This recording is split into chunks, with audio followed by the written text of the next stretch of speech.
Hey everybody, Carl from Abt. We've got the Samsung Q60R model here. We're going to show you how to install the pedestal on this one. So the first step here we've done is remove the box from the top. From here we're going to take off the styrofoam from the front and the sides, and then we're going to move the TV onto a flat surface.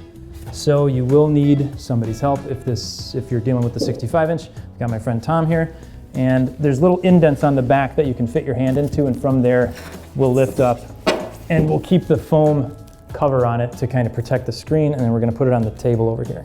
Once you've got it on the flat surface, you're going to notice that on the pedestal foot there's a little indentation at the top here that's going to match up with a little protrusion inside of this channel on the back of the TV. So those are going to line up. You really can't put them in the wrong way because they just won't fit. It won't hold in place like that.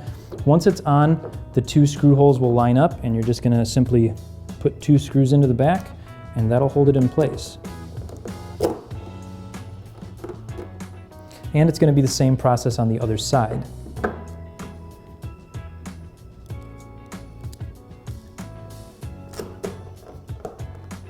Now it's also going to come with a couple of pieces for cable management here. These are just clips that are going to attach to the back of the foot, and it's very simple. You run your cables through it, and then this just clips down right on there. It'll slide up and down a little bit, but that's just going to hold your cables kind of tight to the pedestal foot. Okay, so we've got the pedestal attached. It's a super simple process, as you can see, and then we've got a little screen test for you up here as well. So thanks for watching, guys, and make sure you stay tuned for more videos.